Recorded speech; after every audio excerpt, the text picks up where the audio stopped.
Oke, para sahabat, salam cuan, salam sehat selalu. Kali ini kita akan membahas satu pembahasan mengenai harga Pi Network tanggal 21 ya sampai 22. Kenapa sampai anjlok ya? Ini sebetulnya dimulai dari sejak tanggal berapa nih awalnya? Kita lihat ini sekarang kita ada dalam candle harian ya, daily ya. Sejak tanggal Kamis ya, dari Kamis 27 Februari, artinya kurang lebih 1 bulan yang lalu. Nah ini jadi satu tiang ini nih 1 hari ya para sahabat, 1 hari ya kan. Nah hari berikutnya besok di Jumat 28 Februari merah. Jadi kalau candle seperti ini ya, ini sebetulnya trennya ini sudah dapat kita analisa, ini sebetulnya tren bearish ya, menunjukkan tren penurunan ya. Walaupun ada beberapa candle hijau mencoba untuk mempertahankan di titik support ya. Ini di tanggal berapa ini? 5 Maret 2025. Nah, dia coba bertahan di sini. Akan tapi tekanan jual ternyata lebih besar ya. Kemudian sampai di tanggal berapa ini? 10 Maret ya. Kemudian sempat kembali pulih, mempertahankan di titik support terkuatnya juga ya di harga 1.700-an, 1,7 dolar ya. Tapi setelah itu kemudian tren penurunan berlanjut kembali sampai pada tanggal berapa ini? 18 Maret. Jadi beberapa hari yang lalu tren penurunan yang sangat kuat. Ini sampai menembus level support ya, level support di 1.001,4 ya, 1,4 jebol. Nah akhirnya sampai ke hari ini tadi tanggal 21 ya, itu di berapa ini, di 0,8. Nah, jadi kalau 0,8 masih jebol lagi, dia akan lanjut ke 0,6. Nah kalau 0,6 ini masih jebol, wah ini OTW jadi abu ya. Tapi sepertinya core team ya, Pi Network tim itu mencoba untuk melakukan segala daya dan upaya untuk tetap mempertahankan harganya. Nah ini kan kaitannya dengan nama besar Pi ya, yang sudah digadang-gadang sejak tahun 2019 ya. Nah itu para sahabat, nanti kita akan mencoba untuk menganalisis data, ada apa penurunan ini kok terus berlanjut. Oke, kita akan coba buka website PiScan ya. Nah di sini ada beberapa informasi ya, kita akan membuka salah satunya di statistik ya.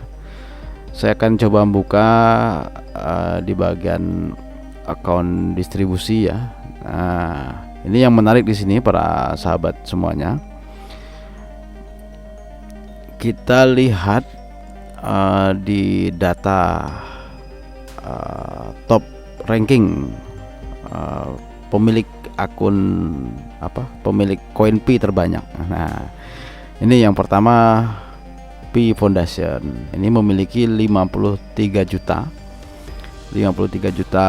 koin Pi ya. Nah perlu diketahui para sahabat semua, nah saat ini koin Pi baru beredar 7 miliar ya. Jadi 7 miliar itu dimiliki oleh Pi Foundation, akun Pi Foundation itu sekian juta ya, 53 juta. Ini banyak sekali para sahabat.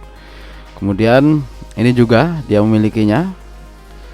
Wah, jadi banyak sekali. Jadi kalau kita telusuri sampai ke bawah, yang memiliki token Pi ya, koin Pi maksudnya ya.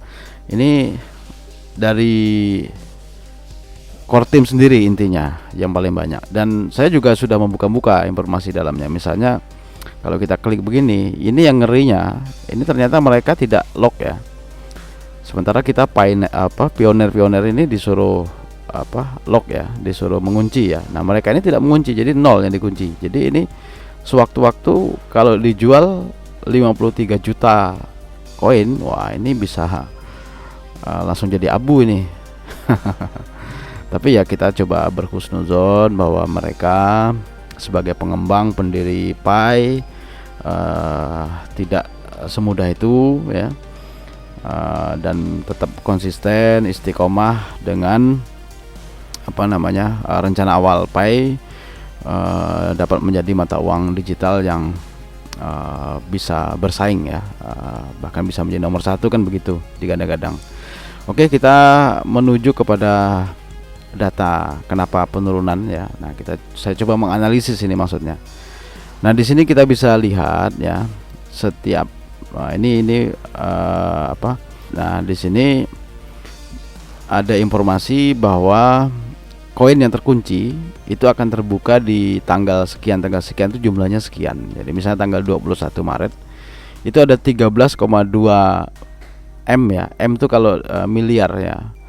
Miliar itu kalau dalam bahasa Indonesianya ya juta kan. Yes, ada 13 juta koin yang terbuka. Nah, kemungkinan menurut saya di tanggal 21 kenapa penurunan begitu tajam, itu mereka jualan.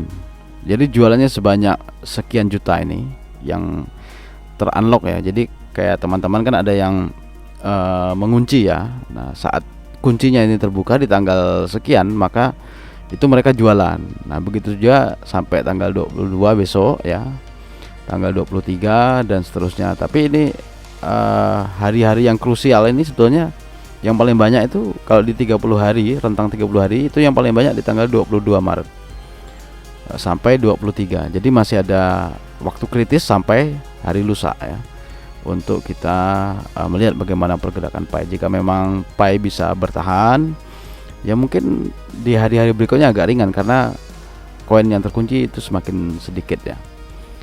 Nah, ini dalam chart bulanan ya, dalam chart harian ya, dalam rentang 30 hari kita bisa lihat seperti ini. Oke, kita buka lagi di chart monthly ya, bulanan. Nah, ini yang berbahaya ya.